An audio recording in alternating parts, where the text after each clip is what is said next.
to start this yet. It's Coffee Talk with Band Dudes. Hey guys, Mike with Become the Night, here with my friend and badass guitar player, Bill Franco. Pay him a lot of money to say that.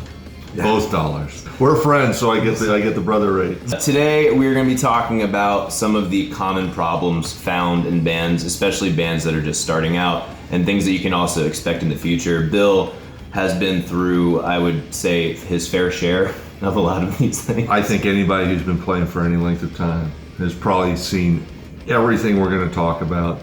And if they haven't, they're really lucky, or they really haven't even started yet. Yeah, but they're gonna. So the first thing, talent. There's talent differences in a band. One guy, or maybe even multiple guys, aren't able to keep up with the rest of the band, or even on the flip side, one guy is a lot better than the rest of the band. Well, I was in a band way back. Bass player and I had we were good friends, a guy named Ricky Gerstein. We had gone off to form a band, and we were having a hard time finding a singer.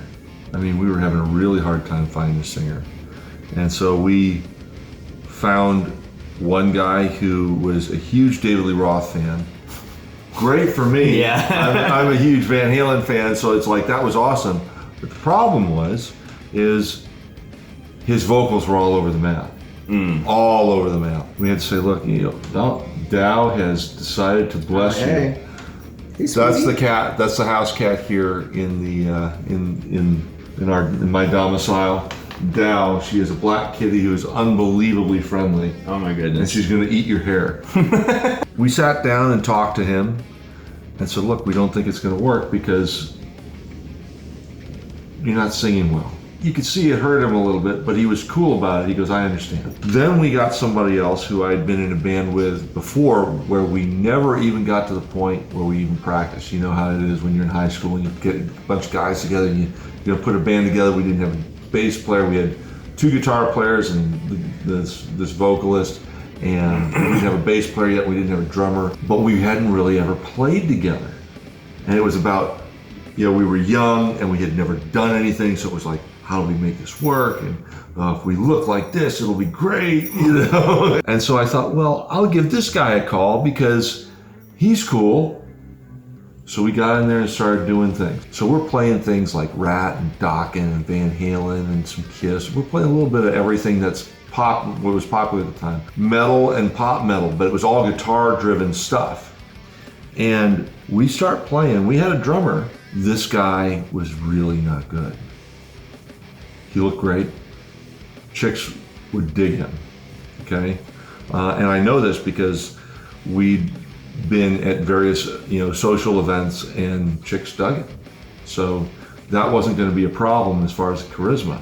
What was going to be a problem was that he couldn't sing. We had to sit down and talk to him, and he did not take it well. I mean, he didn't get angry with us because we were actually in a public place, which is probably not a bad idea because it's, you're not likely to see an outburst. He was really hurt, and I felt bad because we weren't mean about it. It was the same kind of thing. We said, hey, this isn't working out.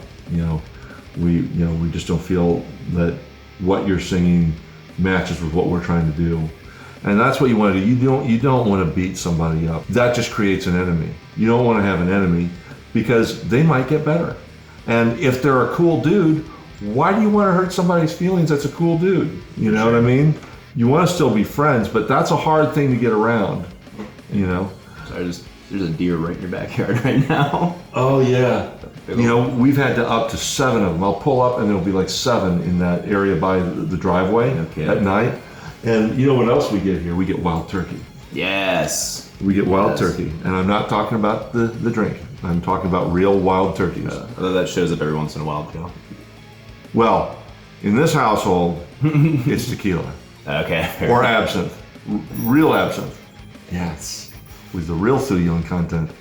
Yeah, now I just sound like an asshole snob. Welcome to the channel. Well, then you have the singers that start off really good and then get really bad. We got a hold of a singer, and He was great when we started auditioning, but then slowly what we noticed, it wasn't that his pitch was bad, it's that his timing was just really bad. That hurts. There was a lot of friction. We rented a place on 39th Street. He was living there with us, and we were subletting from this bass player that was, in some bands, and great bass player, great guy. There was tension between him and Bob. Now, Bob was effectively our landlord, and Bob was a good dude and very understanding. And for some reason, those guys didn't get along, and that created conflict all over. And we played a gig at a place called the Animal House, and we were playing, I remember we were covering Just Got Lucky by Dokken. We had musically just finished the first chorus. Now, we were all young, so we were probably playing just a little fast, but we were pretty sticklers about playing together. Mark, Val, and I had really worked as a team together, and we were a unit. We played as one entity, and the singer was already starting the second chorus. There's no catching up with that. We'd had so much tension prior that we threw him out of the band, and we weren't really too nice about it either. And that's too bad. We shouldn't have been that way. That was our mistake. But sometimes you have to do that. Sometimes you have to let somebody go, and sometimes you kind of have, it comes to a head. Next up, commitment issues, like band members who want to be a part of it in quotes, but they're just not showing up, either physically or just being prepared. Everybody's kind of be on the same page. I mean, if you want to be a bunch of guys that gets together and jams every once in a while, that's cool. But if you want to get gigs and you want to try and do that regularly, you got to be there. I mean, there's no two ways. You've always got to be there. There's a lot of factors that go into the frequency of rehearsal. What are your, outside real world commitments? Like, if you have a job, you better be at that job. Otherwise, you will no longer have roof, food, clothing, etc. That makes it really hard to be in a band. We've been in situations where, somebody's got, knitting, a knitting group or whatever. I mean, I'm using that as a stupid example, but you get my idea. We've been in situations. They've got a hobby that they really enjoy, and they put that before the band. Well, if you're going to do something that's going to meet somewhat regularly and you want to take it seriously, extracurricular activities, and by extracurricular I mean anything outside of your job that pays you money, should be minimized to that of the band. Yeah. And it takes a lower priority. Yeah, and they might be your best friend. They might be the most talented person in the band. But if they're not going to be there, it doesn't matter. Also, if they're not going to learn the fucking tunes, what's the point? Yeah, it's like what you even doing with yourself, man? Yeah, I mean, it's one thing if you're playing really complex stuff that takes time to learn. Like, especially takes time to get tight. Right. Let's say you're playing Carry On Wayward Son, or you're playing, Roundabout, and you're doing it as a 3-piece. Or let's say you're doing, your band wants to do Dream Theater songs. You're not going to be getting these songs really quickly unless you're amazing or just really freaking lucky. So you're going to probably sit there and work some songs, and that'll be what you spend a whole practice on. But nobody should have to learn their parts at practice. The only time you learn your part at practice is when you learn the part, you come in, and somebody goes, "Hey, I did it differently." So you sit down and you listen to them. You don't argue about it. No, my way is right. Yeah. What you do is you say, "Okay, let's listen to it and see." Let's listen back. Yeah, that's the only time you should show up at practice and learn something. Because there's a discrepancy in the way one person's doing it versus the other. Yeah. And I think a big part of that too is like setting up a consistent time at least once a week. Like if you really want to take it seriously, bare ass minimum, consistent time once a week that you're getting together with your band and you're practicing. And the expectation is you come better than the last time you came.